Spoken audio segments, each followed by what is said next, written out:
Bonjour à tous. Alors, la SNCF de 2016, c'est 250 000 salariés dans 120 pays qui œuvrent tous les jours pour 10 millions de voyageurs et quotidiennement font circuler 15 000 trains. C'est un des premiers groupes mondiaux de transport de voyageurs et de logistique de marchandises qui réalise, en tout cas c'est ce qui est prévu pour 2015, 32 milliards d'euros de chiffre d'affaires, dont 30% à l'international, avec l'ambition d'être une référence de la mobilité et de la logistique de marchandises en France et dans le monde. Ce qu'il faut avoir en tête, c'est que SNCF a démarré sa transformation digitale il y a déjà 15 ans, avec notamment voyagesncf.com. Et que pour le coup, du côté du client, ça n'a cessé d'itérer autour de ces sujets, autour de l'application SNCF, etc.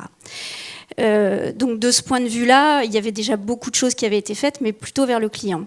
Et effectivement, le programme digital SNCF a été lancé il y a 1 an, plutôt dans une perspective de dire maintenant, on continue évidemment à travailler le digital pour le client, mais on veut aussi faire du digital pour l'intérieur de l'entreprise, avec un mot d'ordre, entre guillemets, qui est tout digital pour tous, c'est-à-dire partout dans l'entreprise et pour tous.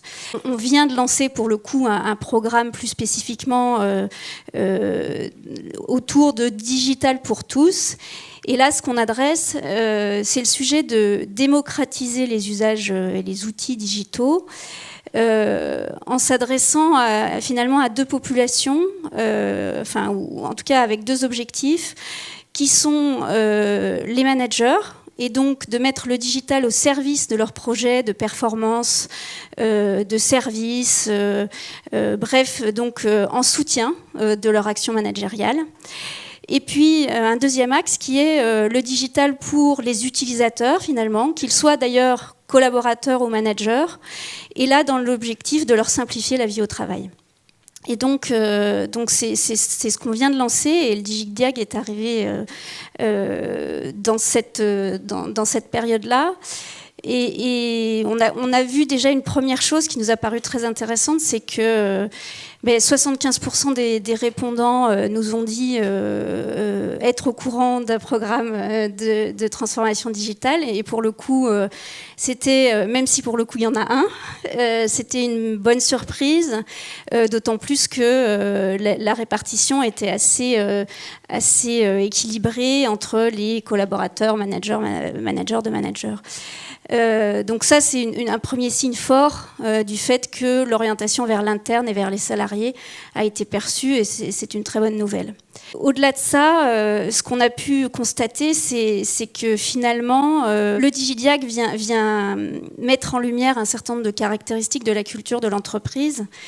Par exemple, le fait que un grand nombre de répondants, là aussi, et de manière là aussi très équilibrée, donc ce qui nous a intéressé du point de vue, encore une fois, de la diffusion de l'information et du niveau d'appropriation qui est plutôt bien réparti dans les différentes strates de l'organisation.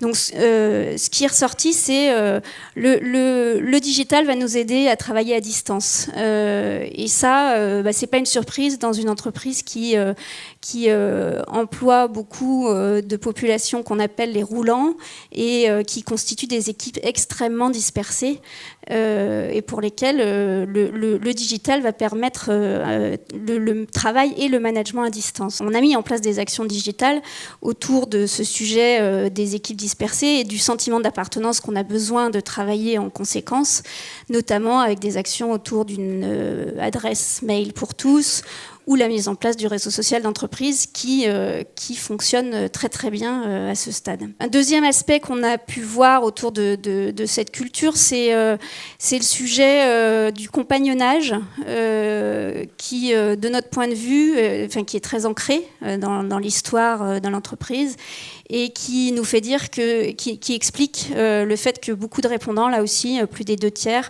considèrent que le digital va favoriser le travail en réseau. Et ça aussi, ça fait partie, je pense, de notre ADN, et le digital vient tout simplement renforcer cette appétence. Un dernier point qui a été un tout petit peu plus une surprise, mais en même temps, ça fait aussi partie de nos axes, ou en tout cas des éléments forts de la culture d'entreprise, c'est l'impact sur l'empreinte carbone. Où là aussi, bon, c'était moins fort en termes de pourcentage, mais quand même très fort par rapport à ce qu'on pouvait attendre. Ça correspond principalement à notre volonté de supprimer le plus de papier possible dans tous les process, et notamment les process industriels, les process internes de l'entreprise. Donc ça, c'est une première chose. Ça ne correspond pas, et j'en viens aussi aux marges de progression que nous avons encore. Ça ne correspond pas, par exemple, à la conviction qu'avec le digital, on va diminuer le nombre de réunions et le nombre de déplacements. Donc ça veut dire que nous sommes aujourd'hui dans une première phase où les salariés ont compris que ça les concernait au premier chef et qu'on avait une stratégie en ce sens, mais que nous avons encore un travail important à faire sur la conviction, l'appropriation autour de comment ça va nous servir dans l'innovation, comment ça va nous servir dans l'accès à l'information, comment ça va nous servir effectivement dans la diminution dans des modes de travail différents et moins de réunions, etc. Donc voilà ce qu'on a pu en tirer. Et là aussi, ça a été très riche pour un temps, j'ai envie de dire, un investissement en temps très court, ce qui est très appréciable.